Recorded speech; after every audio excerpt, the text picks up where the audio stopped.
యెహోవా నీ మంచి వాడెవడు?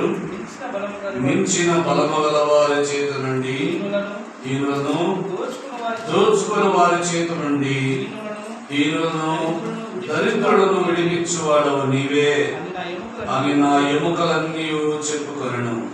చిన్న ప్రార్థన చేసి మహాపరిశుద్ధుడా, చదవబడిన వాక్య భాగాన్ని బట్టి స్తుతిస్తున్నాం. వాక్యం మీది, మీరు వాక్యమై ఉన్న దేవుడు నాయన. నిలబడిన దాసుని యొక్క ఆత్మాభిషేకము చేత మానైనా అభిషేకించి దాసుని నోటిని కేవలం బోరుగా వాడుకొని దాసుని నోటి ద్వారా నీ వాక్కులను మాకు అందించి మీ హృదయాంతరింద్రియములను మాయడలో మీరు కలిగి ఉన్న శ్రేష్టమైన మీ కృపాబాహుల్యత, మీ ప్రేమను తెలుసుకునే సహాయం దయచేయండి. యేసు ప్రభువు శ్రేష్ఠ నామమున ప్రార్థించి బోధించుకుంటున్నాము తండ్రి, ఆమేన్. మనం చదువుకున్నటువంటి వాక్య భాగంలో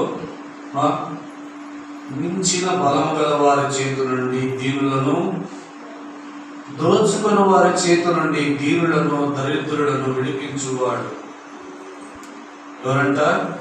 నీవే అని నా ఎముకలన్నీ చెప్పుకొనుచున్నవి అని దావీదు భక్తుడు కీర్తన రాసి,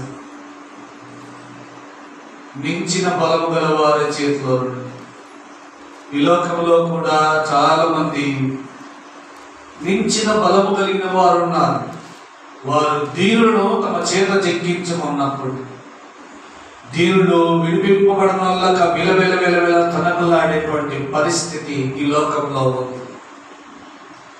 మించిన బలము మాకుండగా మీరు ఏ పార్టీ వారు అని లోకము విర్రవీగే స్థితిలో నేడు సమాజము నడుస్తాం.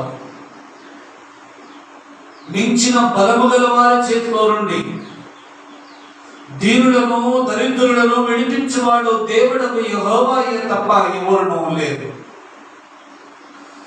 ఎందుకంటే ఆయన మాత్రమే దీనుల ఎడల కృప చూపినటువంటి దేవుడై ఉన్నాడు. ఆయన మాత్రమే దీనుల ఎడల దయాదాక్షిణ్యములను చూపినటువంటి వాడై ఉన్నాడు. మనం బైబిల్ గ్రంథంలో చూసినట్లయితే అనేక మంది దీనుల ఎడల ఆయన కృప చూపి బలిష్ఠులు బలవంతులైన వారి చేతిలో నుండి కూడా ప్రభు వారిని విడిపించినట్టుగా కూడా మనం చూడగలం.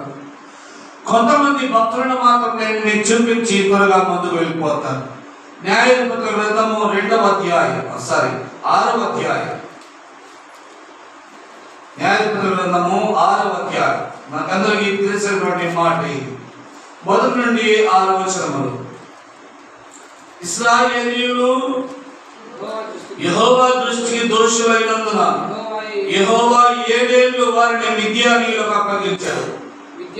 మిద్యానీయులు చెయ్యి ఇశ్రాయేలీయుల మీద హెచ్చాయను గనుక వారు మిద్యానీయుల ఎదుట నిలువలేక కొండలోనున్న వాగులను గుహలను దుర్గములను తమకు సిద్ధపరచుకొని ఇశ్రాయేలీయులు విత్తనము విత్తిన తరువాత మిద్యానీయులను అమాలేకీయులను తూర్పున నుండి వారును తమ పశువులను గుడారములను తీసుకొని మిడతల దండంత విస్తారముగా వారి మీదికి వచ్చి వారి ఎదుట దిగి గాజాకు పోవడంత దూరము భూమి పంటను పాడు చేసి ఒక్క గొర్రెను గాని ఎద్దును గాని గాడిదను గాని జీవ సాధనమైన మరి దేనిని గాని ఇశ్రాయేలీయులకు ఉండనీయలేదు.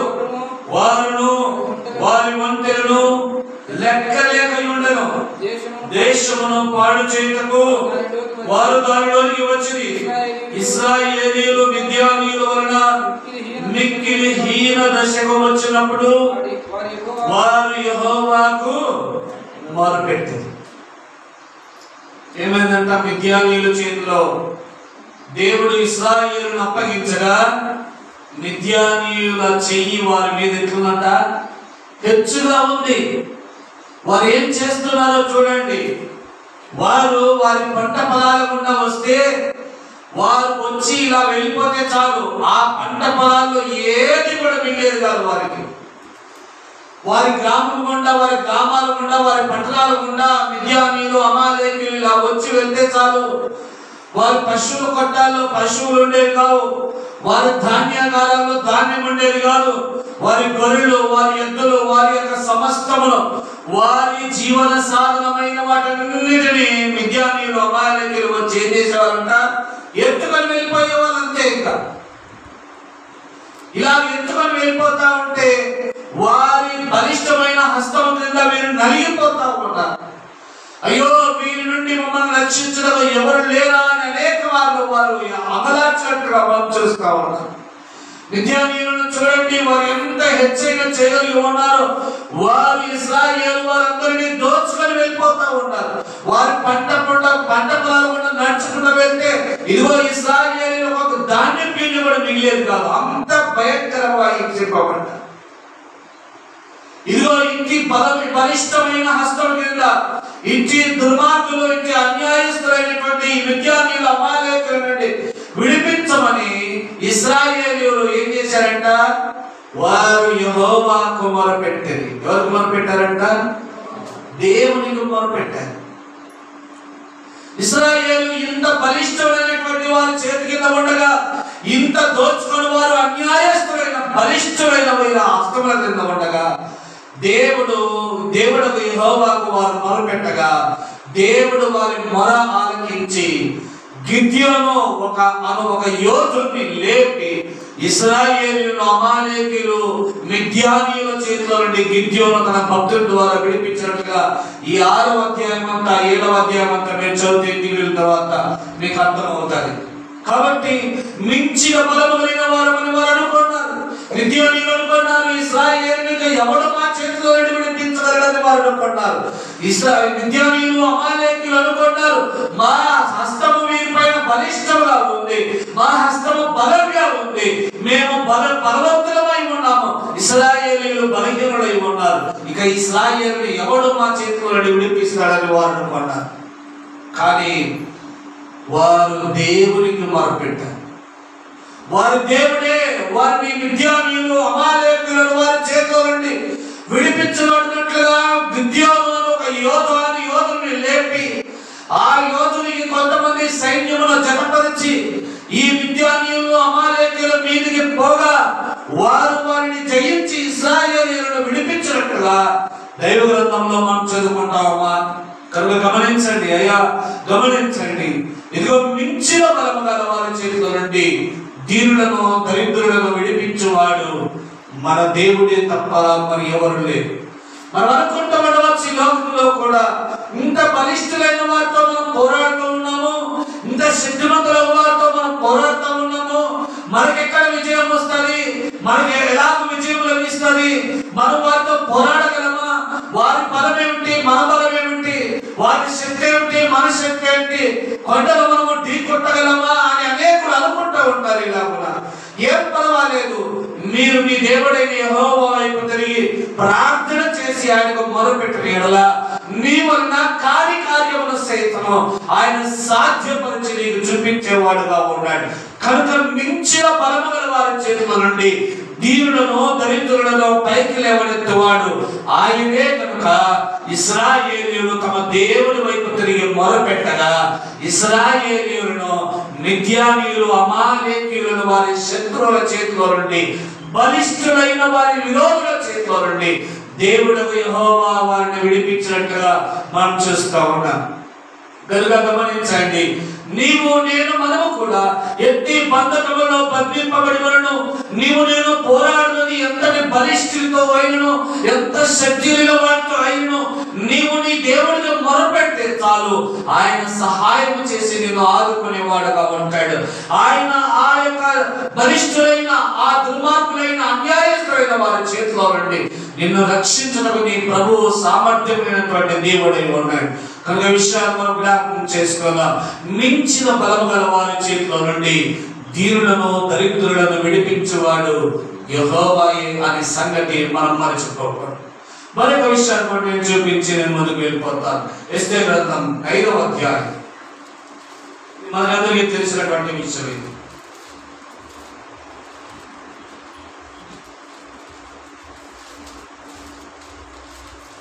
5-6 వచనాలు.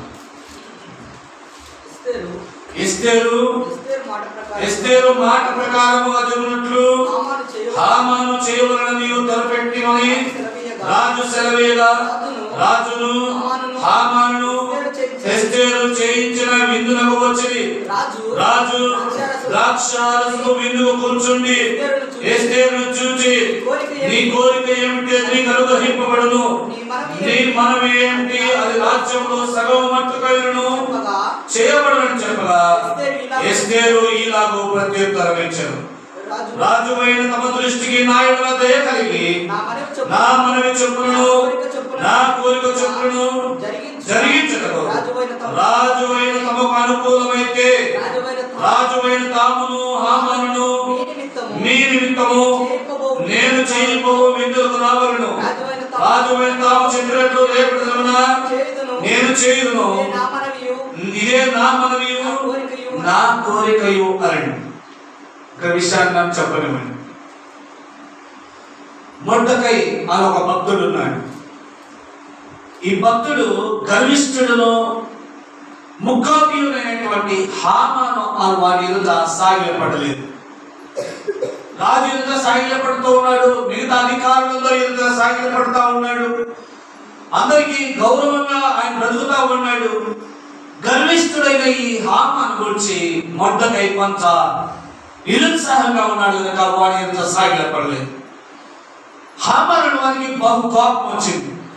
ఈ మొర్దెకై అనేవాడు రాజు ఎదుట సాగిలపడుతూ ఉన్నాడు, అధికారుల ఎదుట సాగిలపడుతూ ఉన్నాడు, నా ఎదుట సాగిలపడడం లేదు, కాబట్టి వీరిని నేను చంపివేతను అని ఆలోచన చేశాడంట.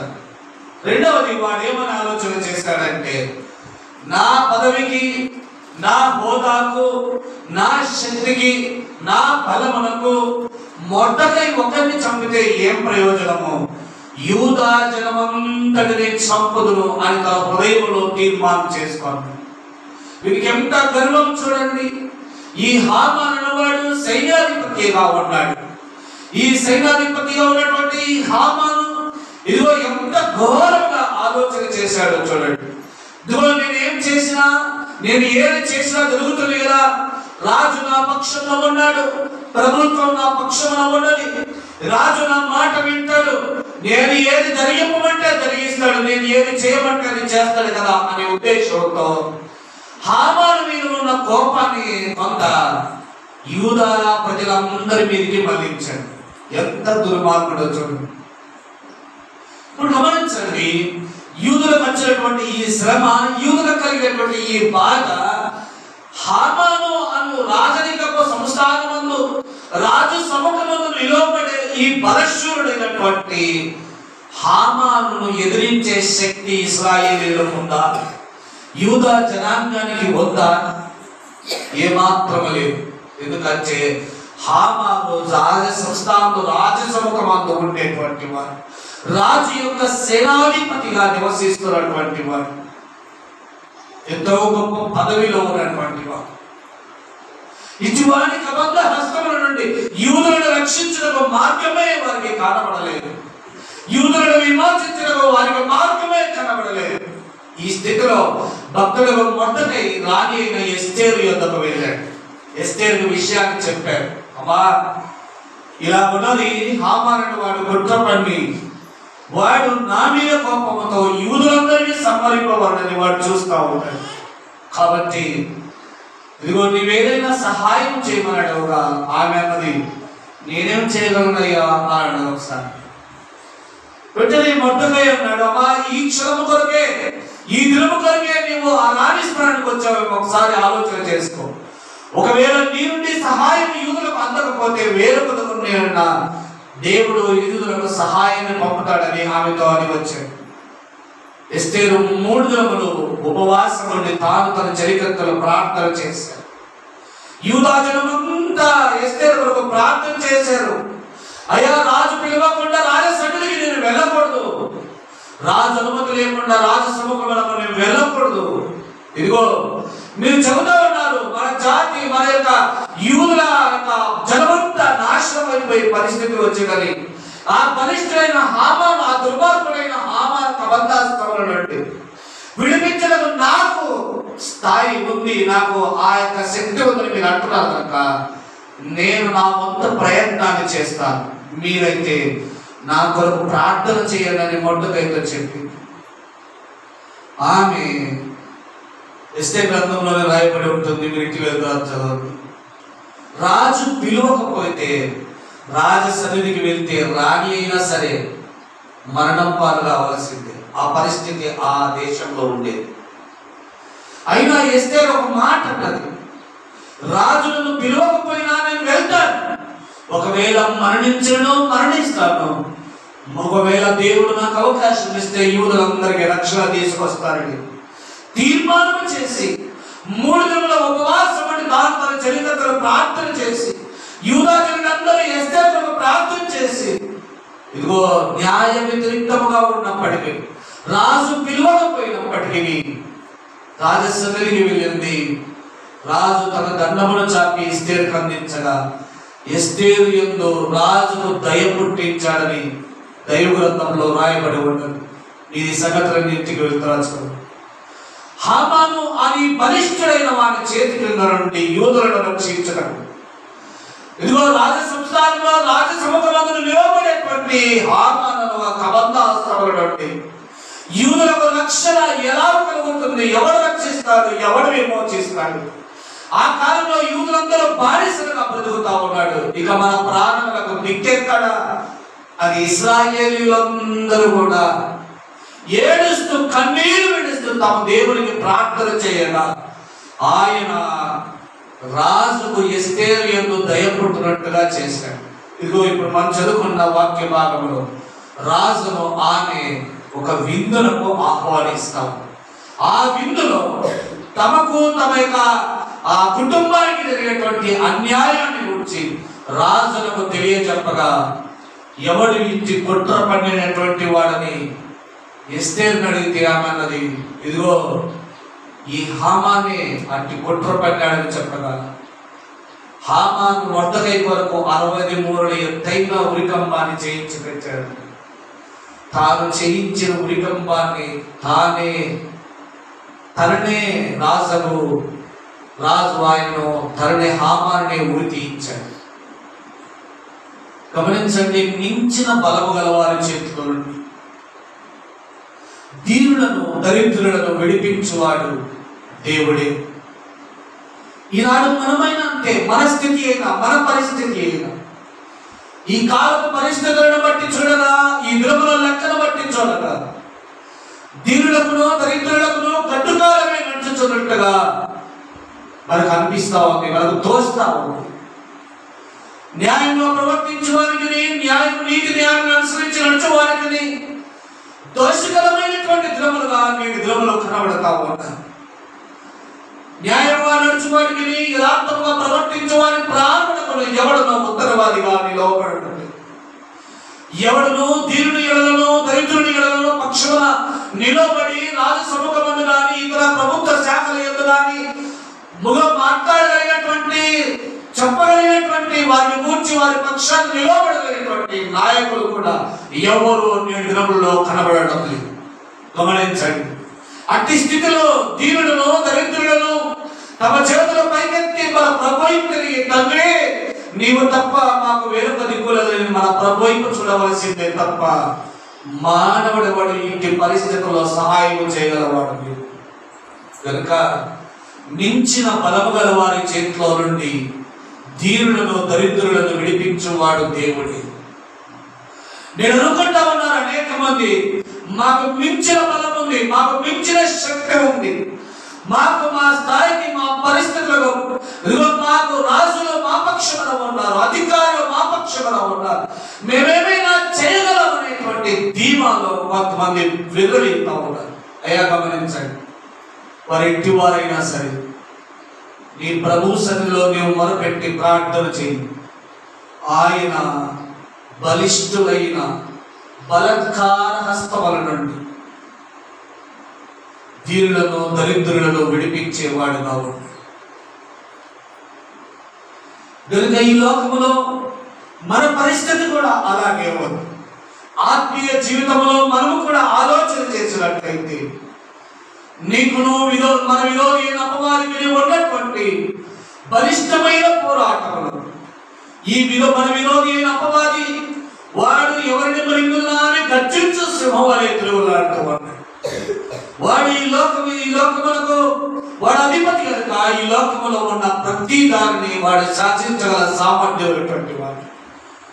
అట్టి నీ బలమునకు, నీ శక్తికి, నీ తెలివికి మించిన అపవాది యొక్క కబంధ హస్తముల నుండి నేను మనము తప్పించబడాలంటే మనకున్న ఏకైక మార్గము ప్రభు వైపు తిరిగి మన రెండు చేతుల పైకెత్తి మన ప్రభువుకు మనల్ని మనము సమర్పించి, దేవా, ఈ పరిస్థితుల్లో మా విరోధి అయిన అపవాది కబంధ హస్తముల నుండి, మాకంటే బలిష్ఠుడు శక్తివంతుడైన మా విరోధి అయిన అపవాది కబంధ హస్తముల నుండి మమ్మల్ని రక్షింపగలవాడు నీవే నాయన అని మన ప్రభు వైపు తిరిగితే ఆయన తప్పక మనకు సహాయం చేస్తాడు.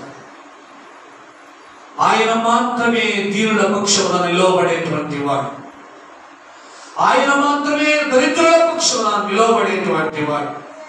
కొరింథీయులకు రాసిన పౌలు ఆ మాట అంటాడు, దీనులకును దరిద్రులకును అండ ఆయనే అని.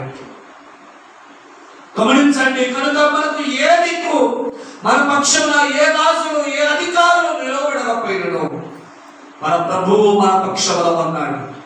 ఆయన సర్వశక్తిమంతుడు, ఆయన సర్వాధికారి అయిన దేవుడు. నీవు ఎటువంటి బలిష్టమైన హస్తములలో చిక్కుకొన్నను నిన్ను విడిపించటకు, నిన్ను ఆదుకున్నటకు నీ ప్రభువు సిద్ధంగా ఉన్నాడు. నీ ప్రభువు చాలిన వాడై ఉన్నాడు. నీ ప్రభువు అందుకు తగిన వాడై ఉన్నాడు. మనమైతే దీనులమై విరిగి నలిగిన మనస్సు కలిగిన వారమై మన ప్రభు వైపు చూచి, నాయనా, ఇటు బలిష్టమైన హస్తముల క్రింద నేను చిక్కుబడ్డా, ఇదిగో నా విరోధి అయిన అపవాది బహుబలమైన వాడై ఉన్నాడు. వాడిని ఎదురించటకు నాకు శక్తి చాలదు. వాడి బలపరాక్రమమును ఎదిరించటకు, వాడిని జయించటకు నాకు శక్తి చాలదు.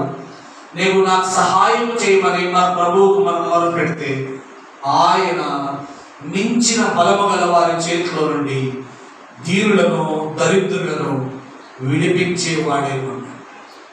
కనుక ఇలాగున మన విరోధి అయినటువంటి అపవాది యొక్క కబంధ హస్తముల నుండి, వారి కుయుక్తులన్నిటి నుండి, వారి విచిత్రమైన వేషములన్నిటి నుండి నీవు నేను తప్పించబడాలంటే మన ప్రభు వైపు చూసి మనం ప్రార్థన చేయడమే తప్ప వేరొక మార్గం నీకు లేదు. లోకంలో నీవు అనుకుంటున్నావేమో, గొప్పవారు నా వెంట ఉన్నారు, ప్రభుత్వ అధికారులు, రాజులు, పెద్దలు నా వెంట ఉన్నారంటే అనుకుంటున్నావేమో. దీనుల పక్షమున, దరిద్రుల పక్షమున ఎవ్వడు నిలవడు, ఒక్క దేవుడు తప్ప. అందుకే దీనులను దరిద్రులను దేవుని వైపు తిరిగి ప్రార్థన చేస్తే ఆయన బలిష్టమైన హస్తముల నుండి, మించిన బలము కలిగిన వారి చేతిలో నుండి, మించిన శక్తి సామర్థ్యమైన వారి చేతిలో నుండి ఆయనే మనల్ని విడిపించడానికి సామర్థ్యమైన వాడు. దేవుడి కొద్ది పాటలు మన నిమిత్తమై దీవించుకుందాం.